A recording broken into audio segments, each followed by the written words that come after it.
eu falei na outra aula sobre a questão da inteligência, o que é estudar, o que é ser inteligente. E agora eu vou falar um pouco sobre a relação que nós temos que ter com os nossos professores e mestres. Curiosamente, eu até falei disso ontem, um tema que veio a calhar num grupo de amigos meus, e simplesmente a gente acabou falando muito sobre esse assunto, sobre a questão como o brasileiro não sabe o que é ter um professor. Aliás, eu já vou começar essa aula com a dica que eu dei, inclusive, ontem, que é o seguinte: minha recomendação para todo mundo que tivesse professor ou que quer começar nesse negócio de vida intelectual, de estudos, faça arte marcial. Porque nós não sabemos o que é ter um mestre, nós não sabemos o que é ter um professor. Nós achamos que ter um professor, principalmente na era da educação à distância e digital, é simplesmente ter alguém um pouquinho mais inteligente que a gente para dar algumas orientações e algumas dicas que a gente aceita ou não. Isso não é verdade. Isso está errado, tá? Cara, se você adota esse tipo de mentalidade para você na sua vida de estudos, você tá fudido, entendeu? Você tá na merda. Você vai perder completamente. Você vai ficar burro sem perceber, o que é pior. Tá? Porque é uma coisa, quando você é burro e você percebe. Eu recebo direto, às vezes, direct, comentário de pessoas falando assim: cara, eu sou muito burro, não sei o que lá. Eu fico, cara, parabéns, você percebeu. Porque quando a pessoa, a pior coisa que tem é quando a pessoa é burra e ela não sabe, e ela não se dá conta, e pior, ela se acha ainda inteligente, né?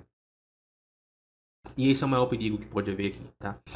Então, e qual é a importância de não ter um professor e ter um mestre? É o seguinte, certo? É de você entender uma coisa, você ter duas coisas. Tem a primeira coisa, que é um parâmetro.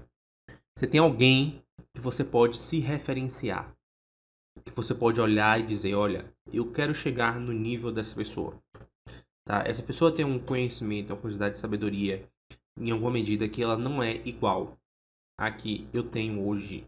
Você pode ter sempre um parâmetro de comparação entre você e o que aquela pessoa está lhe dizendo, tá? Então, primeiro, você tem que ter uma certa expertise para escolher seus mestres, certo? Não simplesmente sair escolhendo qualquer um a esmo, mas observar a pessoa que realmente você vê que domina um assunto, tá? E que tem um conhecimento profundo sobre aquilo que você está querendo dizer, tá? Esse é o primeiro ponto, certo? O segundo ponto é o seguinte, olha, quem nos fornece conhecimento, acho que eu até falei isso na outra aula, ou se foi nas aulas do módulo do livro A Vida Intelectual, mas não me recordo, mas quem nos fornece conhecimento é Deus, não somos nós. Nós não geramos nosso conhecimento. O conhecimento que a gente vai percebendo e vai aprofundando, ele pode até estar conosco, mas ele veio inicialmente e primeiramente do próprio Deus, tá?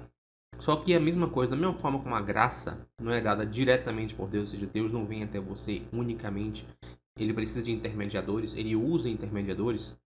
A mesma coisa serve na sabedoria, nos estudos, na busca pela verdade. Então Deus dá mediadores para você compreender. Quando não é uma pessoa, é a própria criação, tá? É a própria natureza das coisas. Então ele utiliza dos mediadores para que a verdade, a sabedoria chegue até você e você compreenda com mais profundidade e com mais clareza aquela verdade que se você fosse precisar, se fosse sozinho, você não iria conseguir alcançar. Então, segundo, há um elemento de gratidão, tá? Com o próprio Deus. Ou seja, se você despreza o seu professor, ou você faz como as pessoas gostam de fazer no Brasil, não, mas sabe como é? Eu faço aula com fulano, mas eu discordo, eu não concordo. Não, é porque eu tenho que pensar também livremente. Quando você começa a ter esse tipo de visão, tá? Começa a ter esse tipo de visão, de atitude, de percepção das coisas, certo? A tendência é óbvia, tá? Você vai emburrecer. Você está sendo ingrato com Deus, que é o autor e princípio da sabedoria na vida de todos os homens. Você está dizendo para Deus na cara dele: olha, eu escolho, tá? Um instrumento melhor para a sua providência divina, certo? Porque a providência não está ligada só a dinheiro, a providência está ligada também a esses dons, as virtudes, as graças que nos são dispensadas, tá? Então, primeira coisa que você ter noção: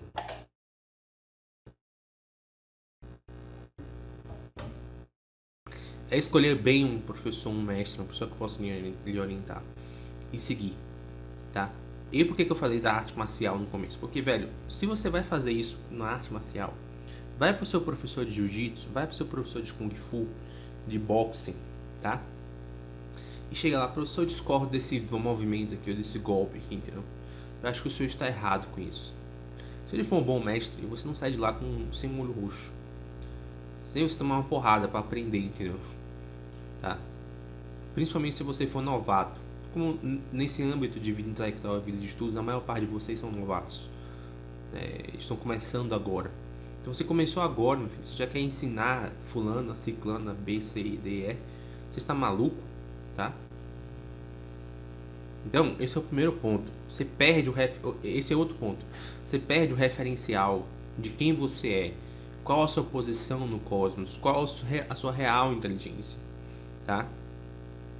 Qual a sua capacidade de fato, certo? Então, esse é um ponto fundamental, entendeu? Certo? É um ponto fundamental.